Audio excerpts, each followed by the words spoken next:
Hello, this is Danny from CG Dreams.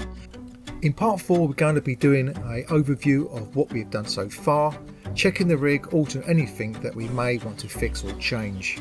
We're then going to go and mirror over one side of the rig to the other. This video would be shorter than the other videos, but I feel this is a pivotal stage to stop before making custom user data controls.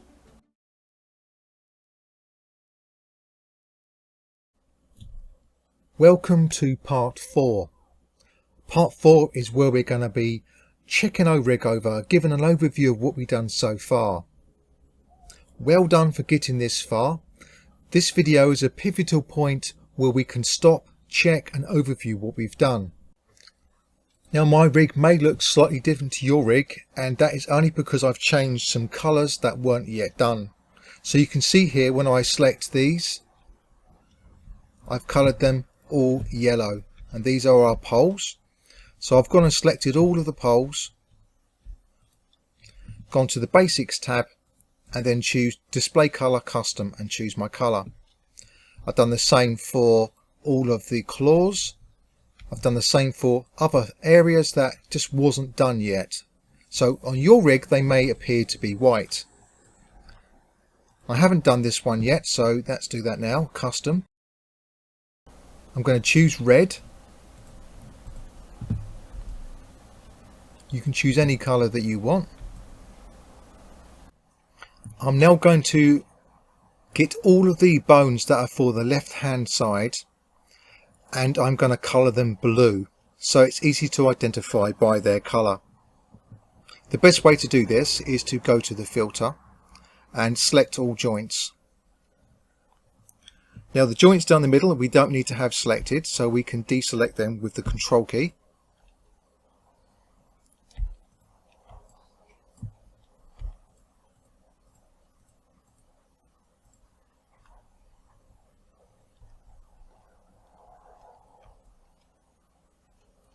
Everything else can have a new colour. In the Basics tab you can see it's green at the moment. We're going to select a blue colour and then we're going to close that.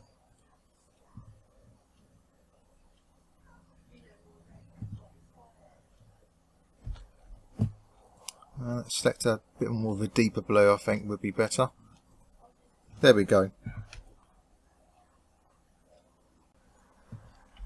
I can see here where the antennae starts here, and you can see this bone that kind of offshoots to the left. And I don't remember actually adding this bone with intent, but it's something that was made automatically. And this is normally the case when the antennae in this particular case is not in its own null.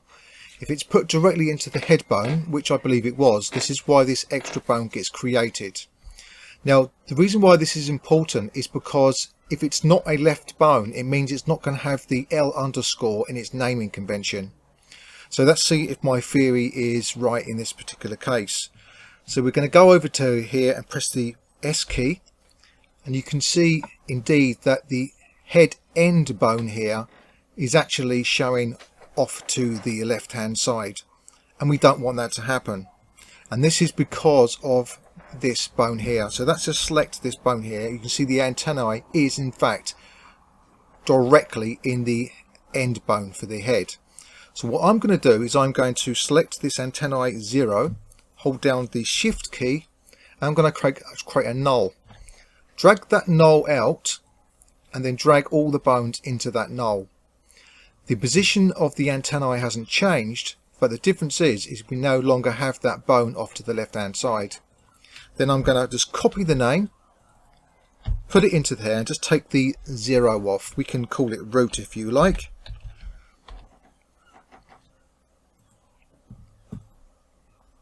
So that's cleared up that one. Make sure you save often and save incrementally with different file versions as you go along. Let's just check down through here. This is a centered bone. In fact, all of these bones are centered.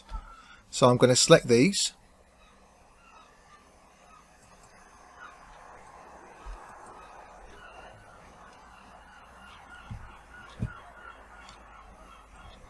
And all of these bones too. These are bones that are through the center and they don't need to be given that blue color. So I'm going to go into there and I'm going to revert that back to the green that it originally had, or something very close to that. So the green will represent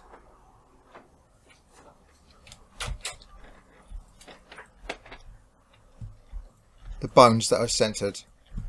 And tell you what, I'm going to select all these center bones there and pick a color that's suitable for all of them.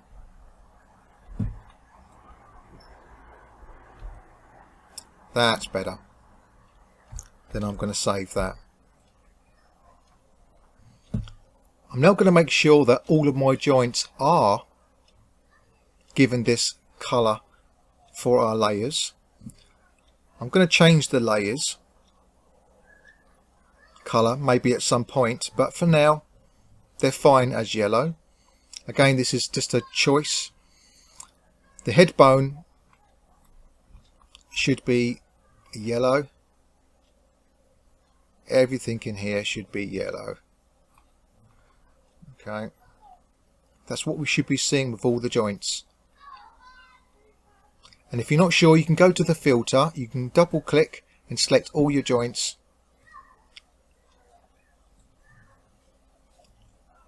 And then you can right click on any of your joints and then click on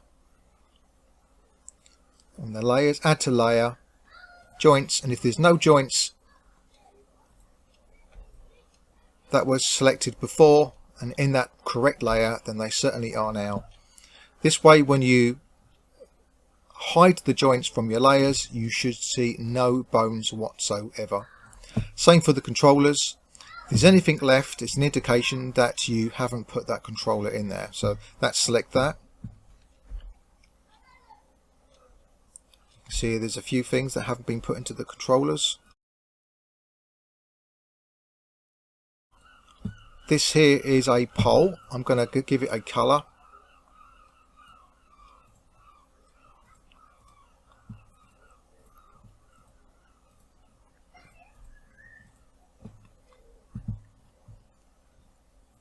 In our layers is where I've put all of the poles.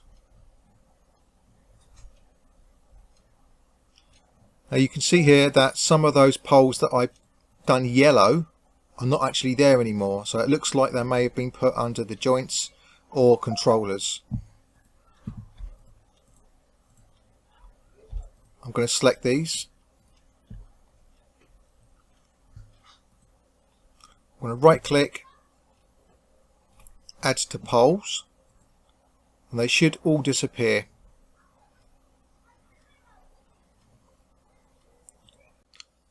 We're now at a really good stage where we can start to test our rig. I'm going to turn off the mesh visibility and then we can start to go through what's visibly in the viewport here and the hierarchical setup that we've done so far and why it's set up in this way.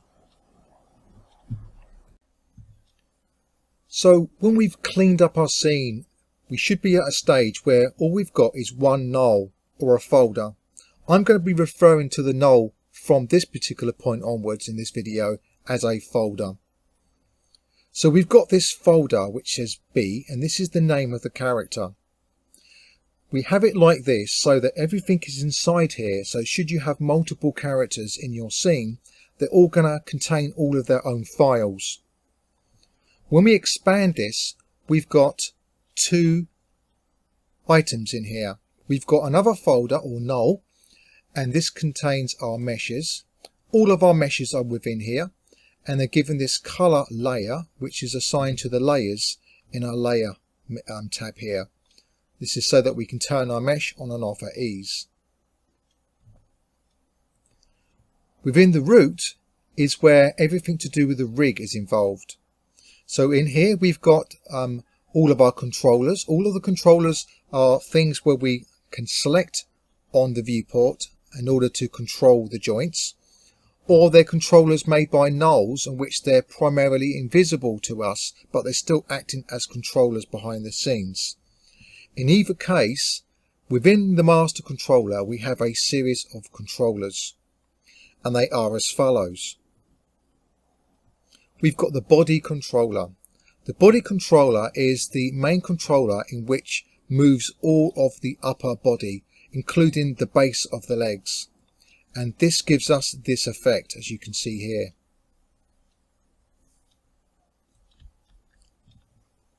Within the body controller we have all the components and other controllers that are needed to move with this controller. So you can see here we've got the controller for the left wing, both the small and the large one. We've got the root to the leg, and the roots are here at the root of the leg so that the root of the leg moves when we move the body. And within here we've got the abdomen root. So the abdomen is all to do with this area here. So to select this is the abdomen area.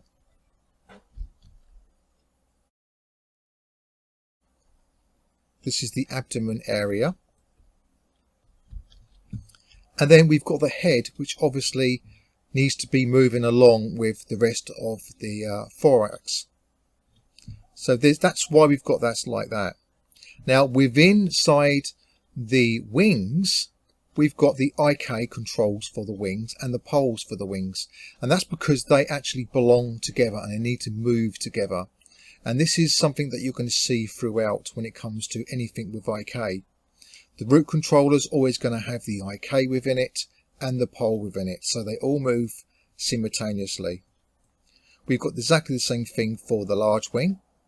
Moving down to the abdomen, it says abdomen ROT, which indicates it's a rotational control, and indeed it is, and that is the abdomen rotational control. When we rotate this control, we're going to expect to see that this rotates with it, our IK and the pole. So again, when we expand this, we see the IK and the pole. So it gives us this outcome. And that's within the body at the moment. And of course, within inside the head, it's obvious that we're going to have all of the mouth controllers within there. And depending on how far you go with your 3D model of the bee is to how many controllers you're going to have in here. But obviously all the controllers to the mouth need to be within the head. So when the head moves, then so does all of the mouth move with it. In fact, if we were to select this, you can see here that the antennae, the head and all the mouth controls are moving within there. Outside of the body controller, we have these three, and these are for our foot controllers. This is for the IK. And you notice that these are not inside the body, and this is because we don't want them to move with the main part of the body. Now in a lot of cases when you see rigs that are made, you'll find that the master controller is the very controller in which I've made it as the root. And this is the red controller, which everything is within that. This is the one that you use to move the entire character, as you can see there. Now, as you will notice by some other rigs, the master controller is normally this one here, but it doesn't really matter if you have the master controller as a null to hold everything within, or if this one is actually called the master controller itself. It's entirely up to you, but this is the way that I've done it with this. So now that we've covered the hierarchical structure of the controllers, let's have a look at what's happened with the construction of the rig itself.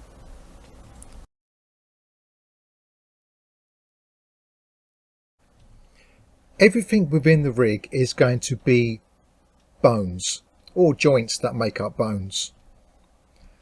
Now the idea of having the controllers is that these controllers are responsible for taking over the direct manipulation of the bones themselves.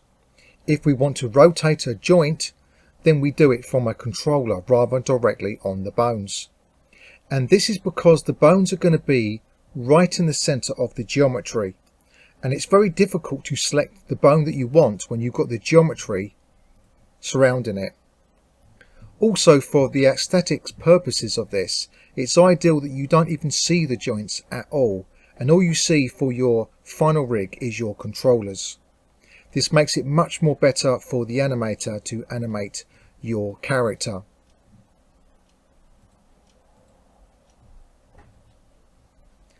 The wings are going to contain what we know to be the joints for the wings. We've got the left and the right. And of course, you're likely to see at the beginning the main root parent bone having some kind of assignment.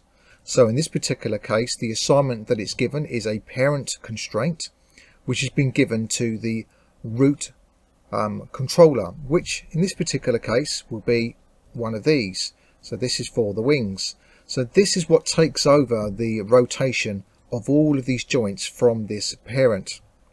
In addition to this, we've got the IK, and the IK for these is obviously at the end of each of these. These are the goal controllers to move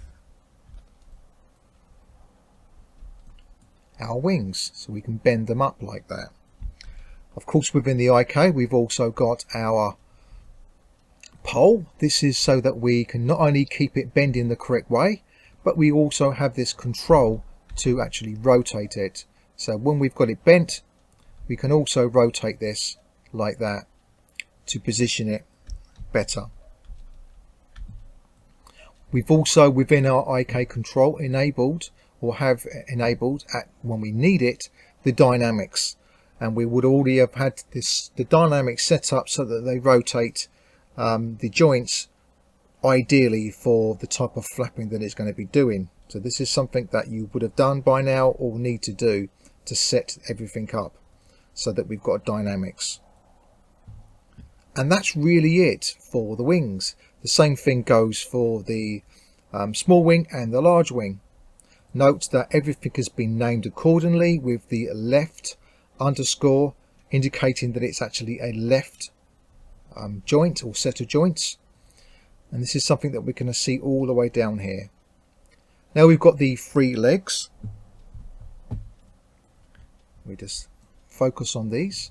We've got the three legs, the front, the middle and the back. These three legs are starting again with their own nulls.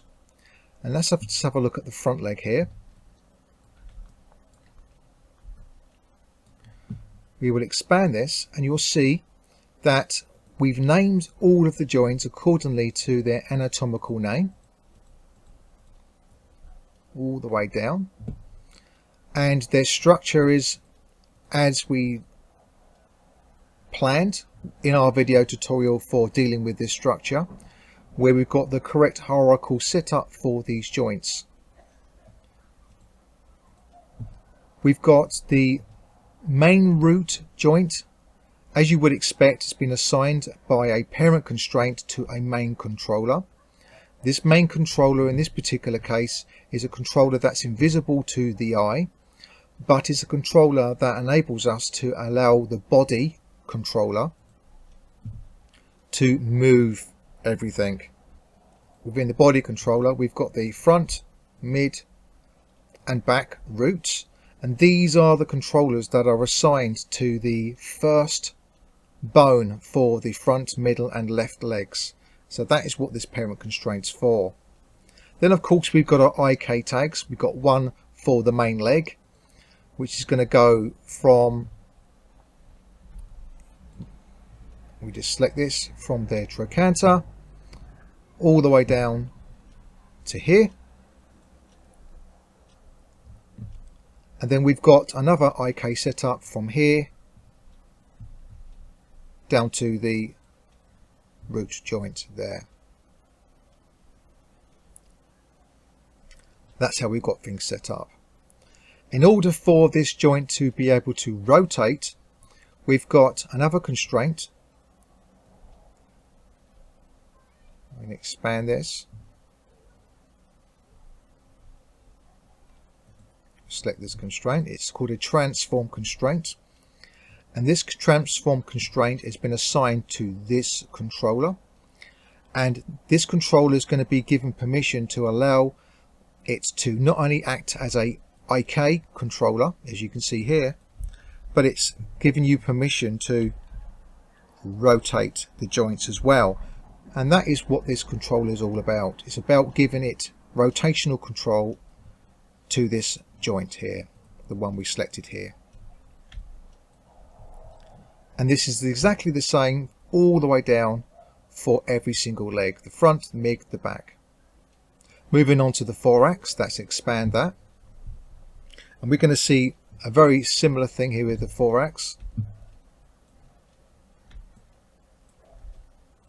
This is the root of the thorax bone itself, and then we've got these joints here, the abdomen, spine, all the way through to the end here, and they've been put inside the thorax, so the thorax, when it moves, will take along the abdomen with it as it's anatomically connected.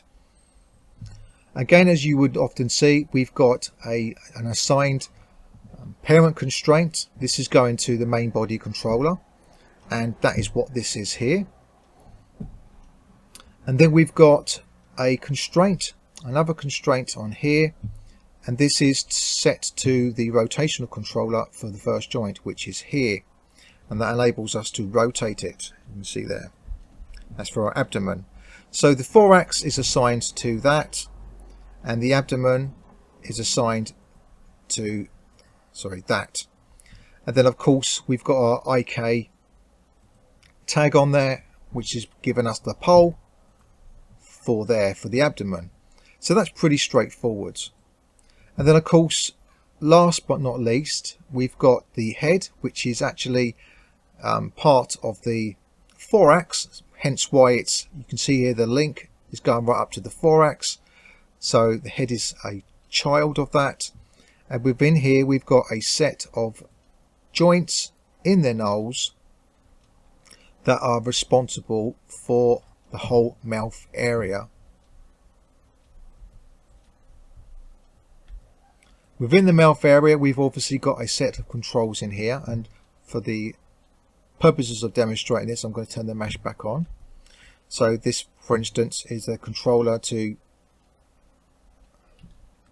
control that, and then we've got an additional controller, and I'll show you in a minute how I set this up, but this one is fixed, it's clamped in a position so we can move the whole entire tongue up into the head. But you notice that this is actually clamped into position and we can't actually move this anywhere outside this area. So I'm going to quickly divert off from here because we've now dealt with all of the joints in here and all of the controllers, and then next I'm going to show you how to set up this clamp controller should you use this for anything else in your rig. But really this is really the construction, the hierarchical construction of the controllers and the joints.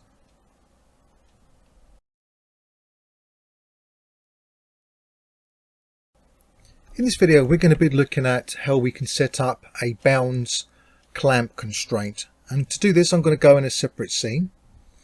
In this scene I'm going to create something very simple, and the first thing we're going to create is a rectangle. This is a spline. I'm going to make it editable, and I'm going to just scale this down so that this is going to be the object that's going to set the bounds. In other words, anything that we put inside this is going to be bound by the shape of this. So I'm going to make it like a slider, and then what I'm going to do is I'm going to copy this and make something a little bit smaller, but more like a little button that's kind of inside there. And then what I'm going to do is I'm going to bound this button. I'm going to call this button or slider. Let's call it slider.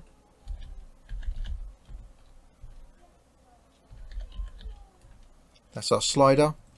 That's our bounds. Select the slider. Right click, go to the rigging, and then click on constraint. The type of constraint we want is the clamp, and the type of effect that we want is bounds. Now what we do is we will select the bounds object, and now when we move this slider object, look what happens. you can see here that it will not move outside the bounds of this object. You can see that. You can also extend this to be locked to a spline like this. I'll just select this here, so that the slider will be bound to that instead. And when you're actually using this, what you would do is you would make sure that it's not even visible in the scene, but it's still having an effect on this. So you can see here. And the good thing about this is you're going to be able to control other objects by it. It could be a joint, could be anything, a rotation. So let's just say we add this little box here.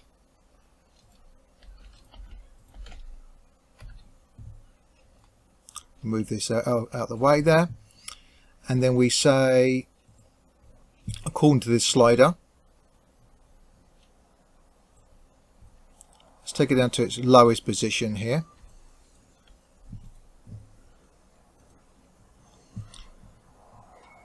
We go to the coordinates. You can see it's on the Z axis. And as I've said before, it's always good to freeze all, and you know what you're messing with then. Okay. I'm going to right click on the Z expression, set driver, select the box, and we'll freeze that box, right click on the Y, set driven absolute, and now when we move this controller, now the box is moving. And of course you can opt to have it rotating as well, it's up to you, so that you get this.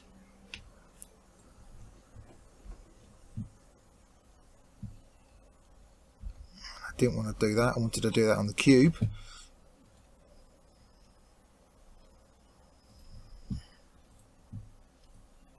There we go. So you can see what kind of things that we can do. We can even have it moving off the axis a little bit, say in a different direction of the Y. So we can right click, again selecting this cube, we can right click on the Y, set absolute, and then you get this effect.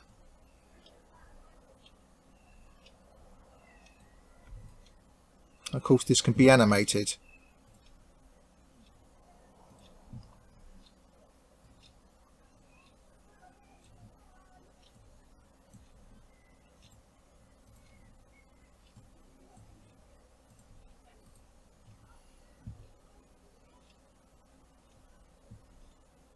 And that's how you set up a clamp constraint.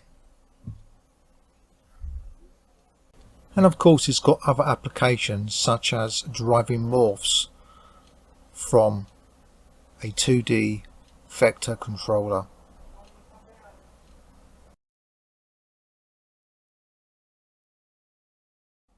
So we've got to this stage where we can start testing the rig, and the first thing you want to do before you move anything is make sure that you've frozen everything as far as controller is concerned. So I'm going to select middle click on the master controller, and I'm going to go to attributes, chords, and freeze all. This is so we can go back to where things belong. And then the first thing I'm going to do is I'm going to select my root and make sure everything is moving.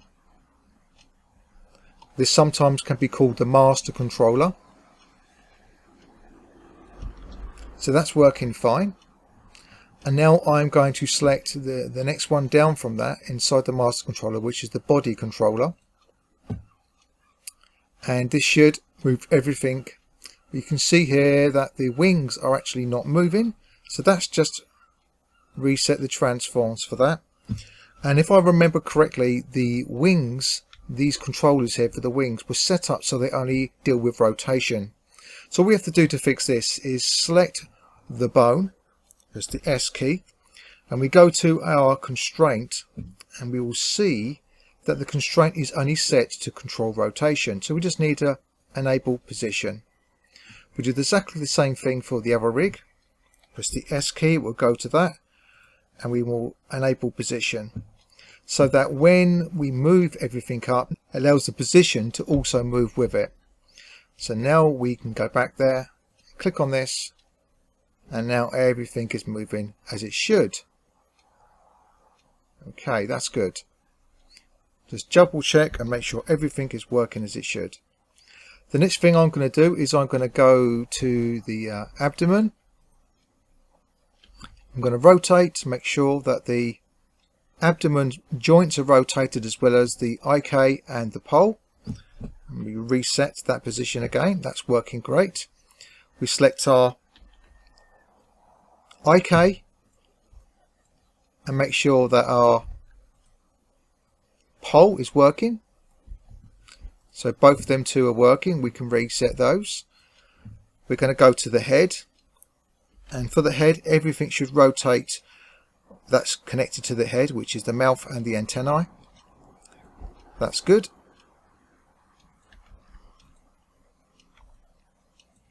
We're going to select the root of the wings, making sure that we can flap them and that the IK and the pole is going with it. Do the same thing for the other side. That's good. Now let's check the IK is working and that the pole is working. Select both of them and reset. We'll do exactly the same thing for the other. Shift click and select that.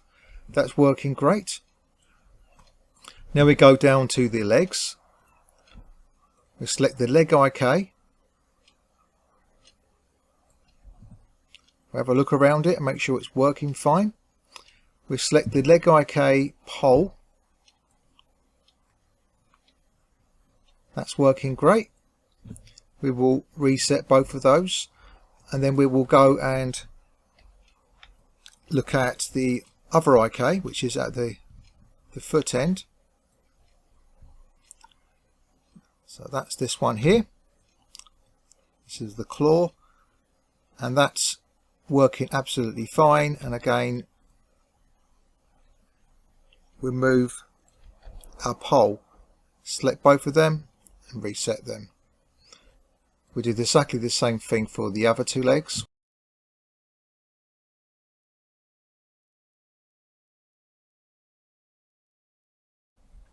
And the mouth area.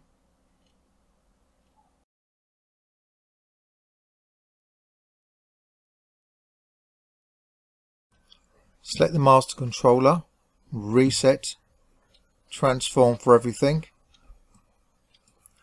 And then we can now move on to the next stage, which is to mirror over the rig from one side to the other.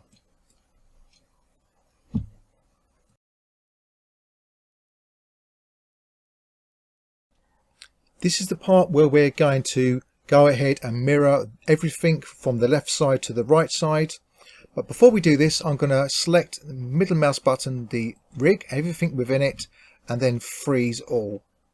Once you've done that, we're now going to go through the procedure of mirroring everything over.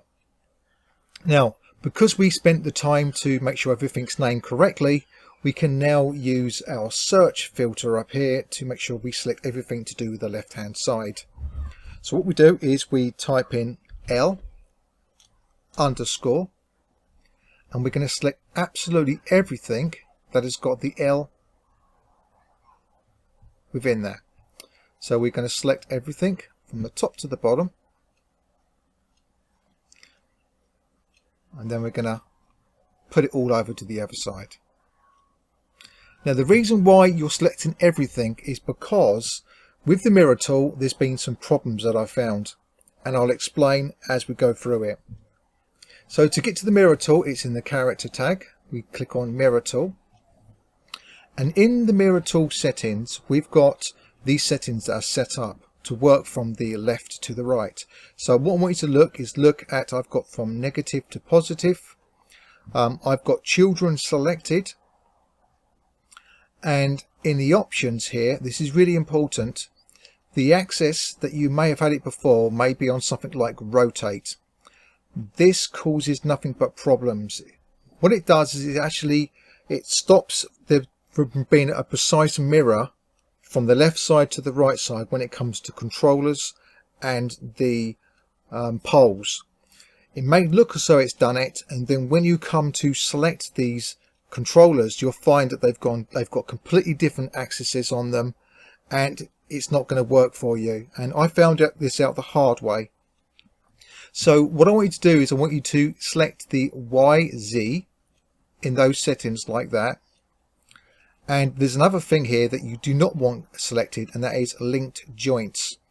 Now the reason why you don't want this selected is because there will be within the hierarchy of controllers where you've got the main central body as an example there, like the main central body, and you've got other controllers nested within other controllers, and they may not be necessarily ones that you want mirrored from left to right.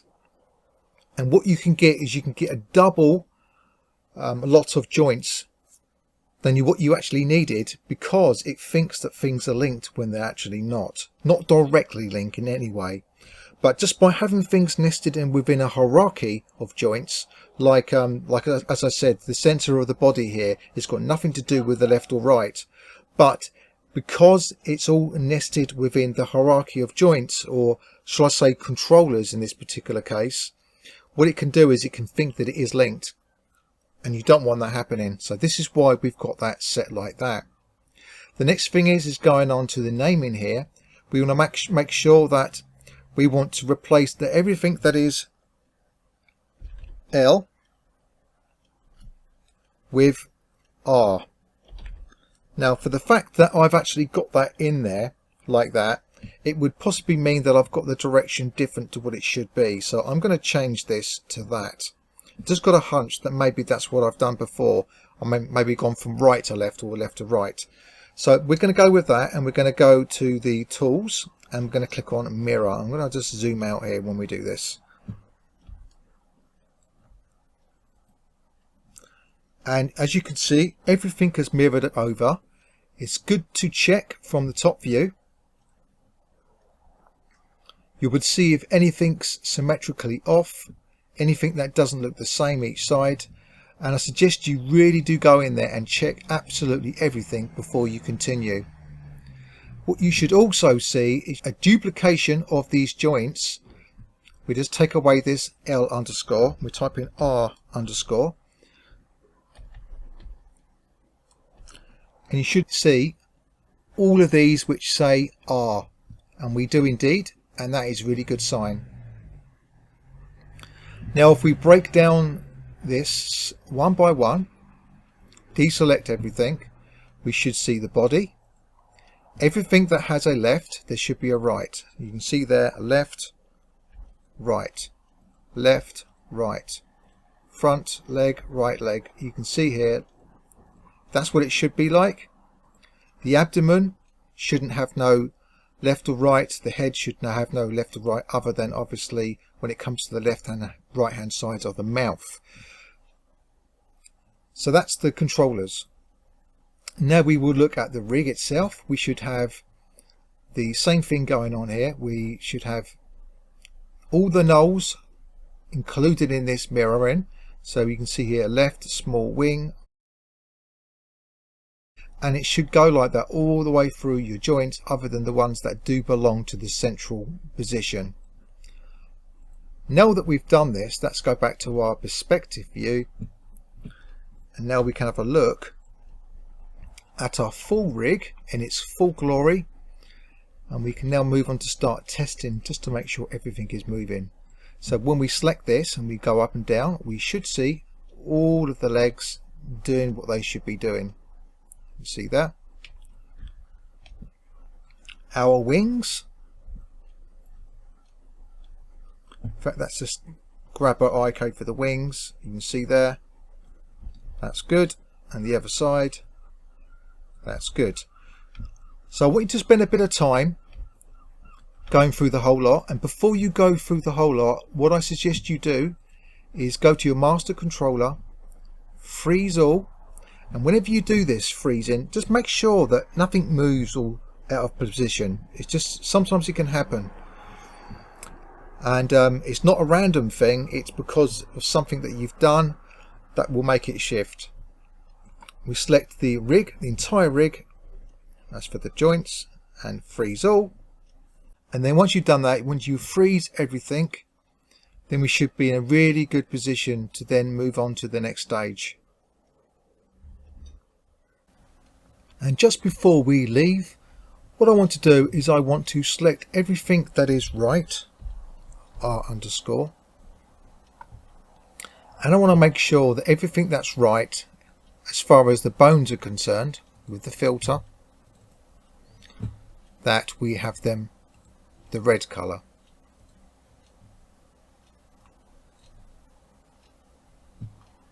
You can see it's selecting both of them at the moment, both sides. That shouldn't be the case.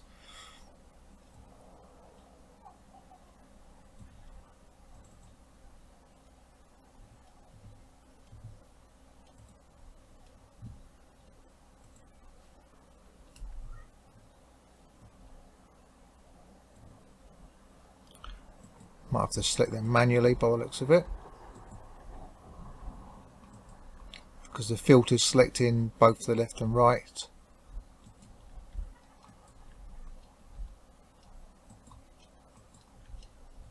There we go.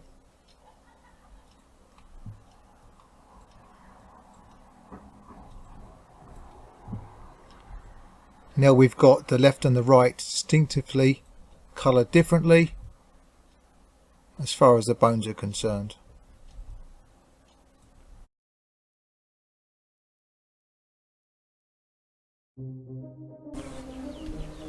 If you like my content and have learned something from it, please give a thumbs up and subscribe. I'm not monetizing my content, it's for free, made for you in my own free time. So please give me some support back by hitting that thumbs up and subscribing. The next part of this video tutorial will be up very soon, and we will continue where we left off. So stay tuned.